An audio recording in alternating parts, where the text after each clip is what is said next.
We have never met personally that I remember, but I have certainly heard a lot about you and read a lot about you. And as I Hey, said I to bet you, even some of it's accurate. welcome back to The Real Truth. I'm Tommy Spina. Today we're talking with Mo Brooks, a former congressman, a Republican congressman, who had the support of President Trump at one point in time. That changed for reasons unknown. However, he does have an interesting perspective on the way things are and the way things seem to him to be. He is particularly concerned about our financial dilemma in this country and the debt that our country has to service. I hope you enjoy his comments. Good morning, Mo. This is Mo Brooks I'm speaking with today. How are you today, sir? Doing great. We have never met personally that I remember, but I have certainly heard a lot about you and read a lot about you. And as I Hey, said I to bet even some of it's accurate. well, the name of this show is The Real Truth. So that's what we want today. So I'm fairly confident I'm going to get it from you because I've seen some of the things you have said recently in publications, especially AL.com. Uh, when I started this podcast, it was as a consequence of being terminated uh, or canceled, for lack of a better word, by Sinclair Broadcast Group for a program that I had done for 13 years called Our Issues Birmingham. And it appealed to local activities, local politicians, former governors, former mayors, current mayors, city council members. But in any event, I, I was told that after an interview with a politician, Doug Jones, that they were going to cancel my show and go in a different direction. So I started thinking about it as I was driving out that day, and it was in the wake of what had happened to Jimmy Kimmel. Well, actually, it happened to Stephen Colbert first and then Jimmy Kimmel.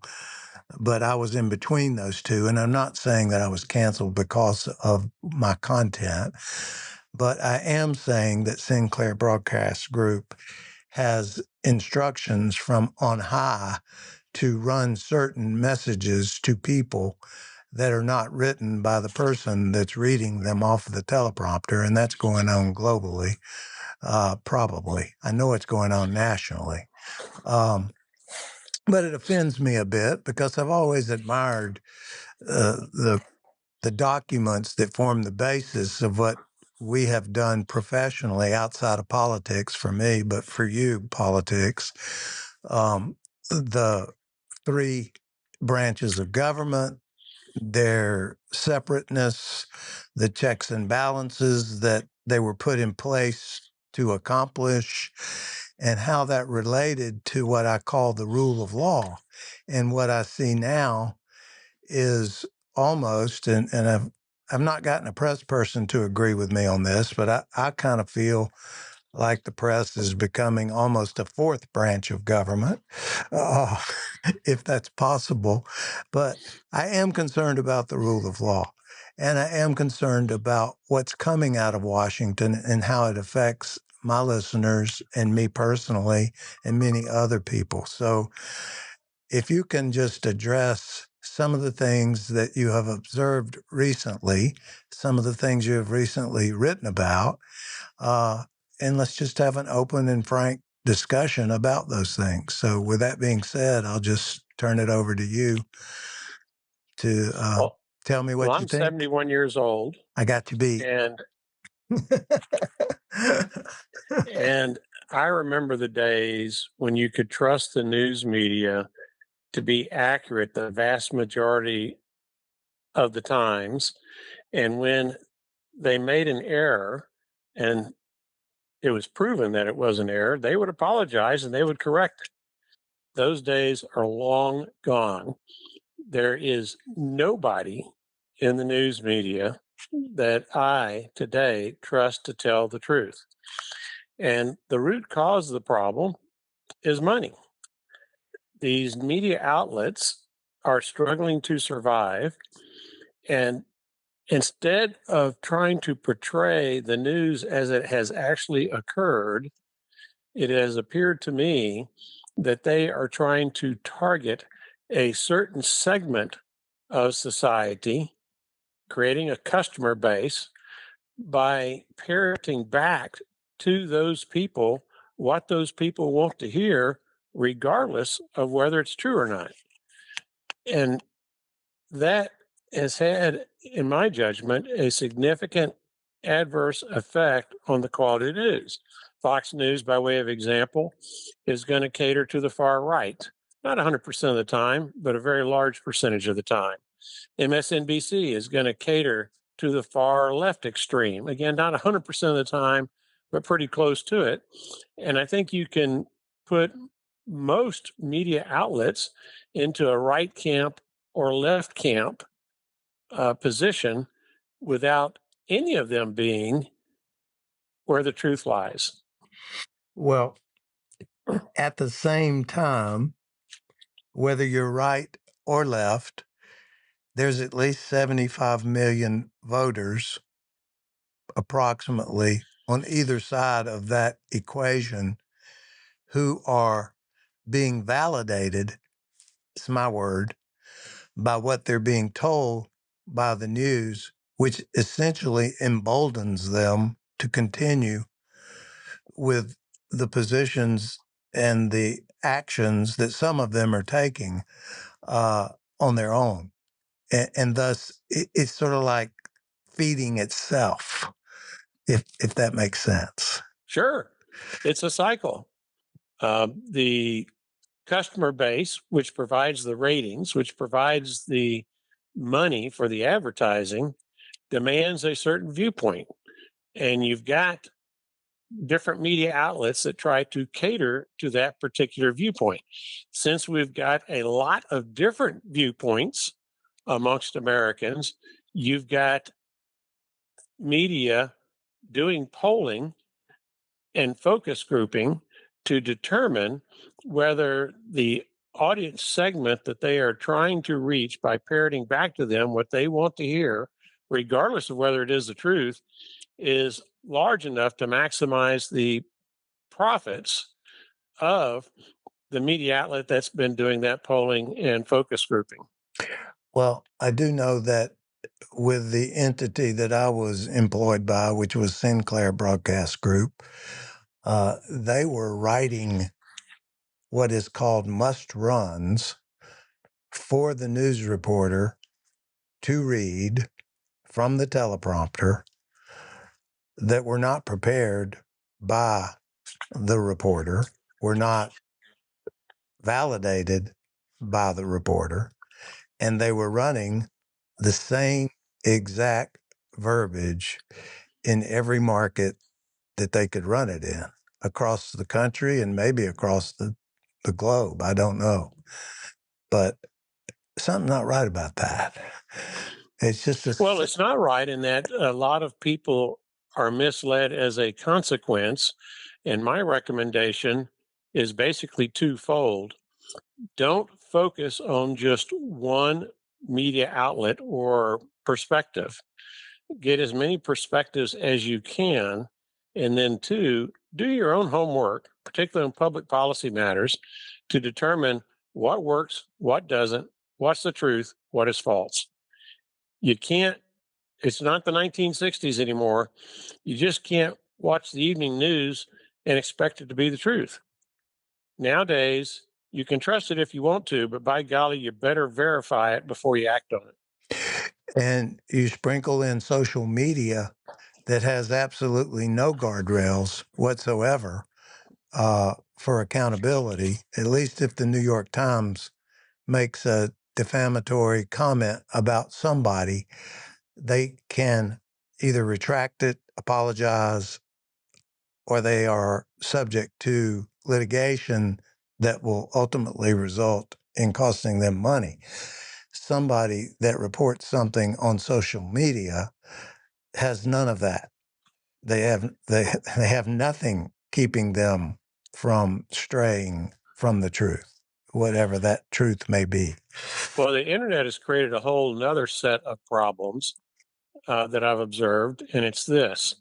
It used to be that the stories that were published in newspapers, I'm talking about honest to goodness paper, okay, that a delivery boy would deliver to you, a delivery girl, as the case may be, in the morning and in the afternoon, if your community had two different newspapers, or on TV, they had 24-hour news cycles. And so the reporter would work up the story, and then you had somebody called an editor who would actually check to make sure that what was being reported was accurate. Nowadays, you don't have a 24-hour news cycle. You have a 1 minute, 5 minute, 10 minute, something real short news cycle. And as a consequence, the news media, in its rush to publish, makes far more errors than used to be acceptable. Yeah. And there's no recourse. No, there's not. I mean, you can hire a lawyer if you've been defamed, uh, slandered, libeled, whatever you want to call it, depending on the type of defamation. But there's expense to that. Now, one exception is Donald Trump. Donald Trump has spent many, many millions um, suing media outlets, and he is, in a surprisingly, to me, large number of cases, been able to get significant monetary satisfaction. But he's a very wealthy individual, and he can drop a million here, a million there at the drop of a hat and not notice it. You and I, well, you're an attorney, I'm an attorney. We can't afford to seek redress for defamation like the top 1% of income earners in America can. And so that puts us at a significant disadvantage. And also from the large media outlets, like I think CBS paid him a chunk of money, and then turned around and interviewed him, um, which I thought was peculiar. Uh, Might have been a part of the settlement agreement. he could have very well been. Uh, but what I was going to say about that, he is the one that is controlling the purse strings, I think, from funds that they might get from the SEC. And there's probably some nuisance value to a defendant like a CBS with respect to what they're paying lawyers to defend a case. And rather than defend it and say, no, what we did report was in fact true, they just pay the money just to get out of paying the cost of defense. And I call that nuisance value. Well, with someone like Donald Trump, it's a big nuisance because they can cost a media outlet easily hundreds of thousands and perhaps millions of dollars just in litigation costs, depending on how complex the litigation is.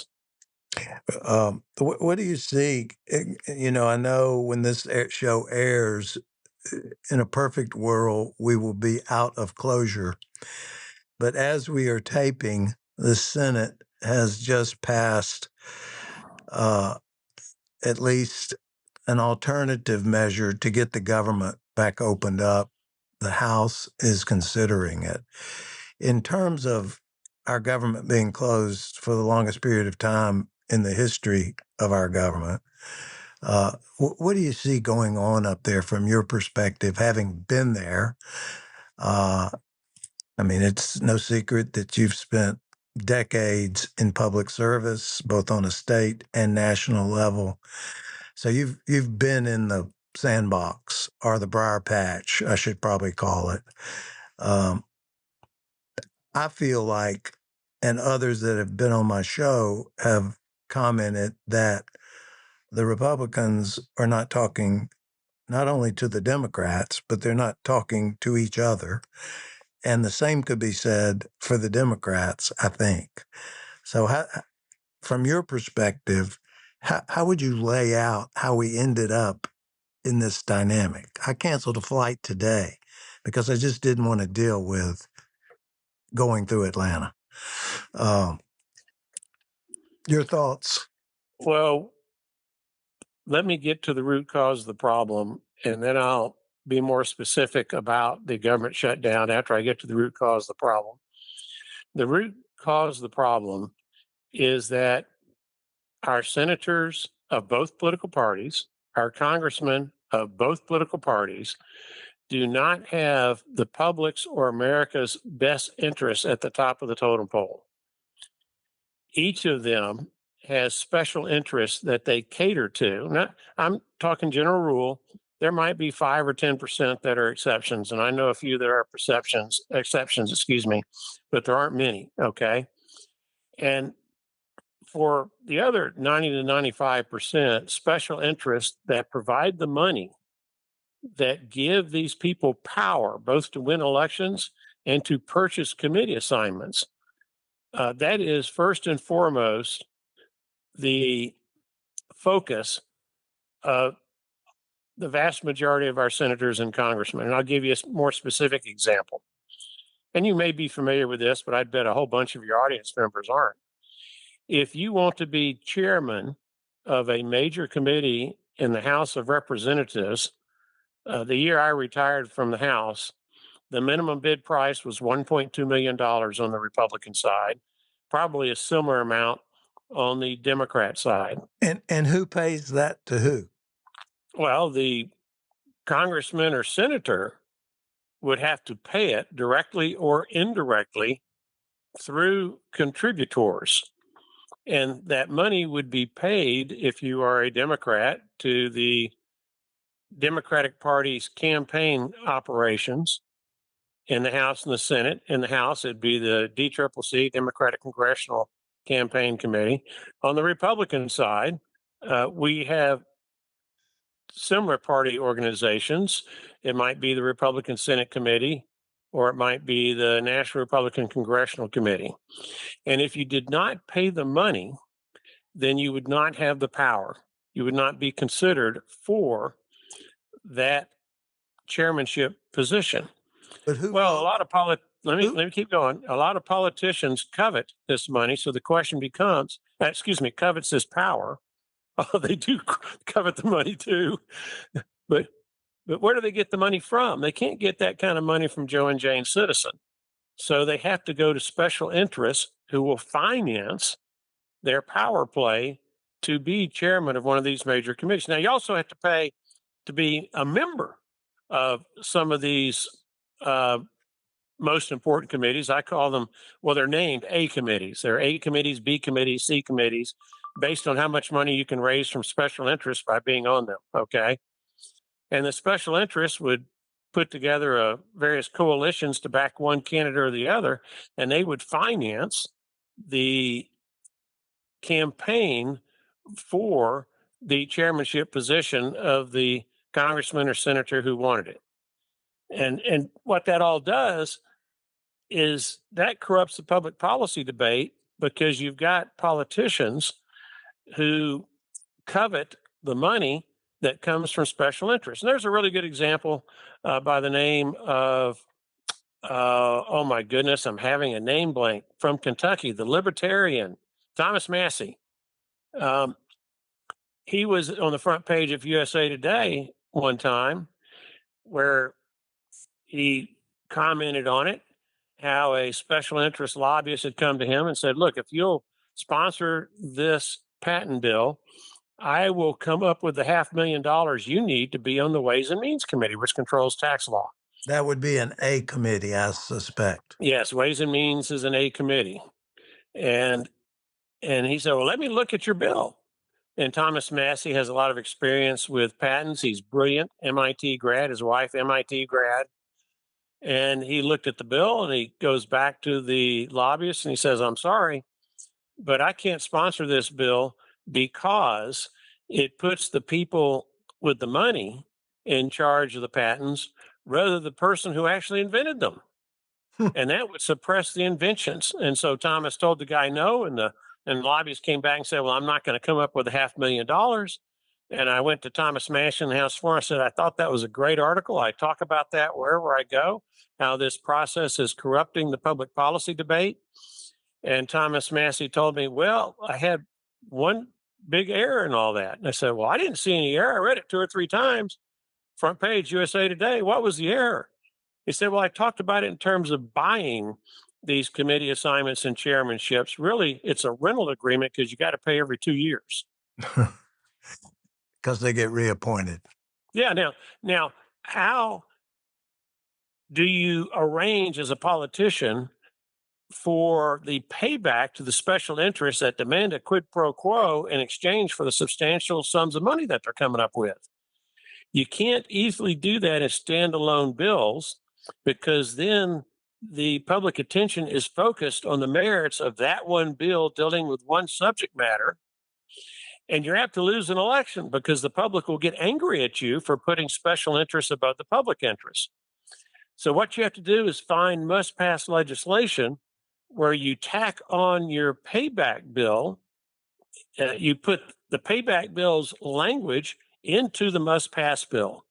And what better must pass bill than something that stops a government shutdown, which is how we get to the government shutdown issue. And so for 29 consecutive years now, Congress has failed to pass the 12 appropriation bills that fund the federal government. None of those have passed by September the 30th, which is the end of the fiscal year. And you're supposed to pass them to fund the fiscal year that begins on October 1st. And the reason for that is that the senators and congressmen have figured out that if you create a huge bill that must pass to finance the government and you put it before the House and the Senate right before Christmas or right before New Year's, when all these senators and congressmen want to go home, and when the general public is paying attention to the holidays and bowl football games, then you can get your payback in for the special interests who have financed the power that you have accumulated. And so that's why we don't pass the appropriation bills. I'm no longer there by September 30th. That's why you always have these federal government shutdowns that are at risk, or the continuing resolutions that pass not for a full year, but for a month or 2 months, or sometimes days or weeks. And then add into it that we have a filibuster rule that the senators who are in the majority could easily bypass if they wanted to. So I get angry when I see Republican senators blame Democrats. And it's not because I disagree. The Democrats deserve blame. They could have passed a CR, a plain CR, back on September 30th of October 1st and avoided the shutdown altogether. But the Republicans are being hypocritical because they could have avoided the government shutdown. They are in the majority. They could have used their majority power and vote to have passed that CR with zero Democrat support way back on September 30th and avoided this shutdown altogether. So it's a pox on both political parties. Well, I have I have two questions. One, I'm surprised you only have two, but go ahead. well, two that come to mind right this second. The who votes on who's going to be chairman? So all this money's moving around in the public interest. The Republican Steering Committee does in the House, and I believe there's a similar Republican Steering Committee in the Senate. And then the Democrats have a counterpart that do the exact same thing. So you've got the political party structure that determines who gets the chairmanships and who sits on what committees. It's not based on seniority, although that might be a factor. It's not based on competence, although that may be a factor. The big item is, do you have the money to buy it? And if you don't, we're not even going to consider you. Well, that brings me to my next question. When you're a senator or a congressman and you're asked to vote on something, are you voting your desires? Or are you voting the wishes of your constituency? Well, when we say voting your desire, that brings to Your mind the personal. Democrat senator from New Jersey who was recently convicted because of all the gold bars that he had in his house that he had received under the table uh, because his public policy positions were purchased. Okay, and you got another um, congressman in New Orleans who had a whole bunch of money freezing in his freezer, the dollar bills. Okay, so I would hope that it's not personal desire, but you've got a conflict there. You've got what you think is in the best interest of America if you're doing the right thing, if you're really a public servant. And sometimes that conflicts with the opinion of your employer, which are the voters, who might have a different thing that they believe is in the best interest of your country. So if you're doing your job as a public servant correctly, you have to, in good faith, balance those two sometimes competing interests and reach the best decision you can on what is in the best interest of the public and your country without all the temptation to do the other thing that is created by the corrupting influence of the free flowing money. Yeah, that's problematic, and I don't know how you police it. It reminds me of Johnny Cochran's argument in O.J. Simpson's case. Who polices the police? That's that's I remember those words, even though they were so long ago. I guess I'm asking now, who polices Congress and the Senate? It doesn't appear that they don't they police themselves, obviously. Well, they do police themselves. Nobody has the power under the Constitution to remove a congressman or senator from office other than the members of the House and of the Senate. But there are outside law enforcement officers who can come into play if they get the goods on a senator or a congressman who has violated existing criminal statutes. An example would be bribery laws. Right. So the outside forces can come into play, but by and large, there is great deference by the judicial branch and by the executive branch to the internal workings of Congress. Well, as a lawyer, do you see the Supreme Court and its current makeup kind of crossing over its independence and blending itself into the executive branch? Or is it truly following the rule of law, recognizing that the rule of law changes, of course? But nevertheless, there is precedent and it's subject to being reversed, as we know, not just talking about the Dobbs case as it relates to a woman's right to an abortion, but going back as far as a separate but equal document in Plessy versus Ferguson, Brown versus Board of Education that reversed that. Uh, I just wonder if they are beholden unto one person and are not the check they were intended to be. Well, they can act as a check, and on occasion they do act as a check, but they are beholden to one person, and that is themselves.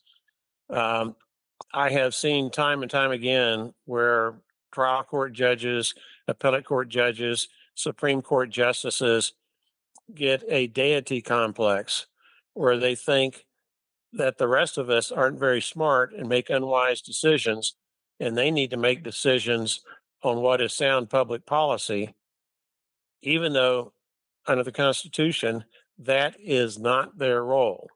Their role under the Constitution is to obey the written word of the Constitution and to obey the written word of our statutes and to apply them accordingly.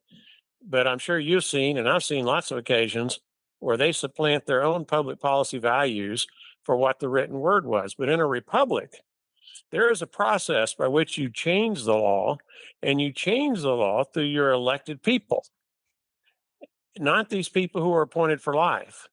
And so, yeah, I see a problem. Now, do some of these judges and justices perhaps have an allegiance, a political allegiance to individuals who have put them in power? or individuals who might promote them to a higher rung on the judicial ladder, yeah, there's politics there too. And unfortunately, in my judgment, at least, far too many of them take that into account. Um, in procedurally, there's been some what I would call trickery that I never knew existed. I've learned a lot about procedure at the appellate level, and I don't do appellate work. But I noticed that a district court judge might entertain a plaintiff's petition, for example, to stop the militia from coming into, let's say, Portland. And then procedurally, that gets appealed to the 11th Circuit because a temporary restraining order or an injunction was issued. And the Circuit Court of Appeals may either agree or disagree with the district court judge. And the next step is the Supreme Court. And the Supreme Court, instead of ruling on the merits of what the original case was about to begin with, will simply defer to removing procedurally the temporary injunction and not really address the underlying basis for the injunction to begin with, which starts the process all over again.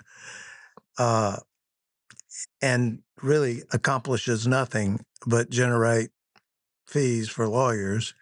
And I can't even imagine what those numbers are. Do you see that happening more often now than before with the Supreme Court of the United States?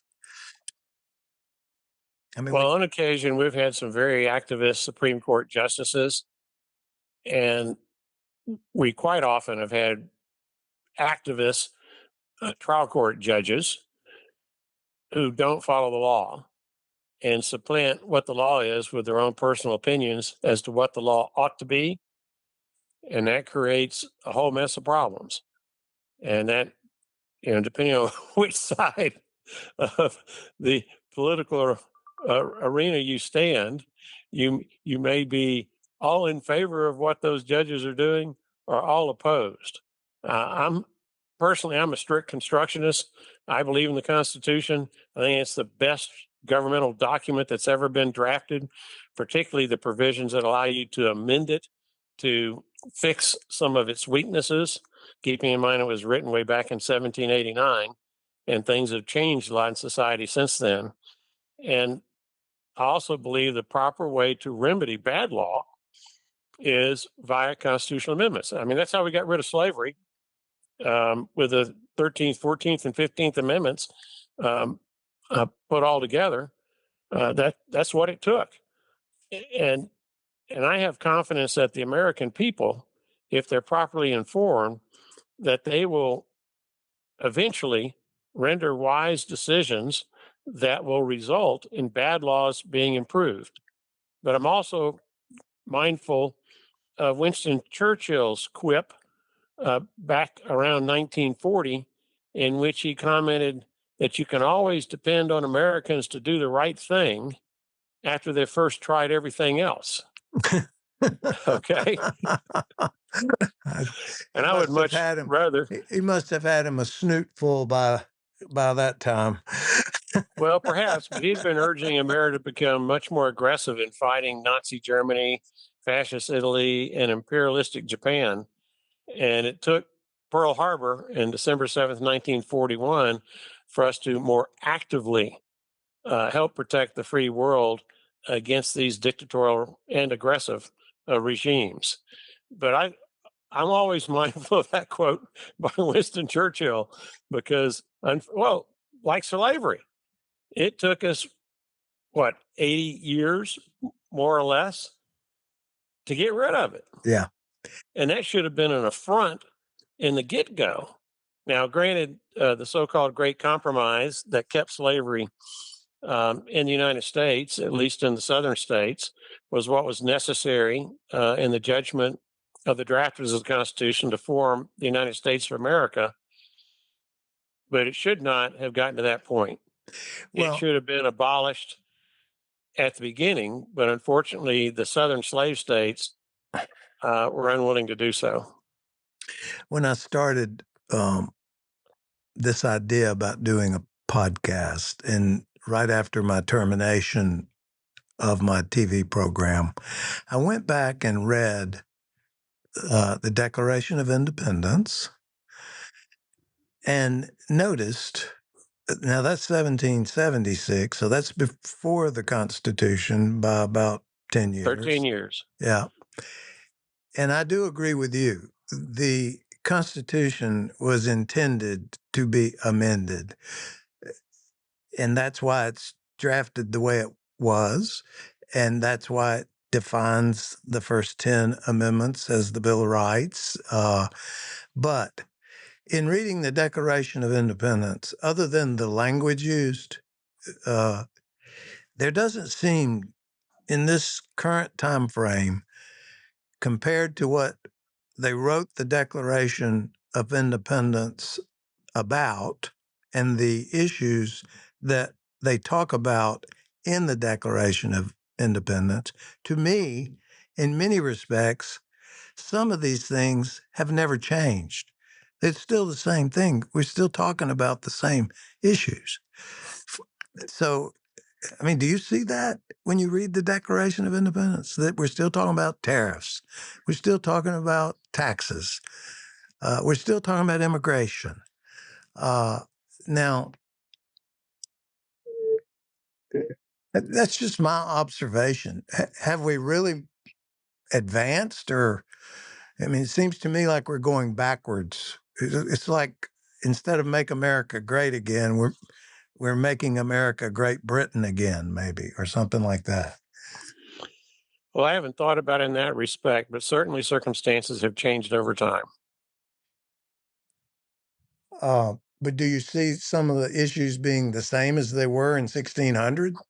Oh, absolutely, except that we seem to be much more willing to accept taxes than we did at the time of the Boston Tea Party. No, it's true. My I mean, grandfather had taxes have gone sky high. my People would grandfather. be astonished to discover how much, in fact, people paid in taxes at the time that our country was founded, and the minimal amount that we decided to go to war over because Britain did not allow American colonists to sit in the parliament. We got a lot of history.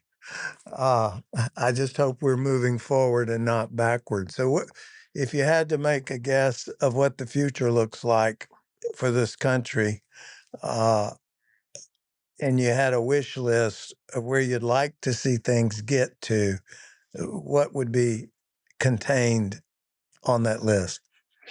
Well, there are lots of issues out there of importance, but overwhelmingly, the number one threat to the United States of America is our deficit and debt. There's not anything that is an even close second. You could probably put the next 10 issues or threats together, and they still would not approach the kind of damage that we're going to suffer economically. We have $38 trillion in debt. That is over $100,000 for each and every man, woman, and child living in America. And I'll ask you, if our creditors decide that they no longer want to loan us money and they want us to pay back what's already been loaned, can you write a $100,000 check for each person in your family? That's what we're looking at. And there seems to be some kind of synapse gap in our brains where our brain cells don't function properly, where we don't connect the national debt to our personal liability. But each of us individually is liable for our collective debt. But it's up to 38 trillion and it's skyrocketing. Interest on the debt now, that's the debt service. You got to pay it, is over $1 trillion a year. This year's deficit, well, if we didn't have a shutdown, we'd have the numbers by now. But the fiscal year that ended September 30th, it probably was in the neighborhood of 1.5 to $2 trillion in additional debt added on just in that 1 year period of time. And eventually, we're going to suffer a debilitating national insolvency and bankruptcy. And the best case scenarios are hyperinflation of 100, 200, 300% or more per year, which is horrible, or a slashing of federal government programs where there is no Social Security, there is no food stamps or SNAP programs, there is no EPA, um, there is no Medicare, and perhaps a minimal defense. Uh, and and if it turns out that it adversely affects our defense capabilities, which, by the way, is exactly what happened in the Great Depression, we slashed support for national defense, which resulted in the mothballing of a lot of military equipment and ships that had been constructed for World War One and then the years thereafter. And we became so weak that it was an enticement for Japan to launch an attack against us at Pearl Harbor, where Japan thought they could actually win. Yeah. Well, the same thing could happen in our own future if we go through this national insolvency and bankruptcy, with the change being that our enemies will have weapons of mass destruction, where they can literally hit us with a knockout punch by taking out a dozen or two of our major cities and military bases, and we'd be powerless to respond. So this deficit of debt, we better get it under control. And the advice I have for Americans is to be prepared for when that day happens. In my judgment, it's inevitable. It's impossible to stop now. Well, In my judgment, how do you prepare for that? I mean, nobody's going to come to every citizen and say, "Hey, you need to write a check for $100,000 for every member of your family to you get better us." have your food supply, you better have your medicine supply, you better have your guns, and you better have your bullets. I don't want to be a survivalist alarmist, but things will get really bad. People who have been living off of the federal government for their housing, for their food, for their health care, when the government suddenly literally does not have the money to provide it anymore, are those people just going to go to the curb and die? No, they're going to fight to live. And if you've got the food, if you've got the medicine, if you've got the house that they need to protect themselves in, then you better be in a position to defend it, because these people will be desperate. So what you're looking at is some degree of anarchy, where the folks with the most guns and the best aim are the ones that survive and the others don't. It's not a pretty picture.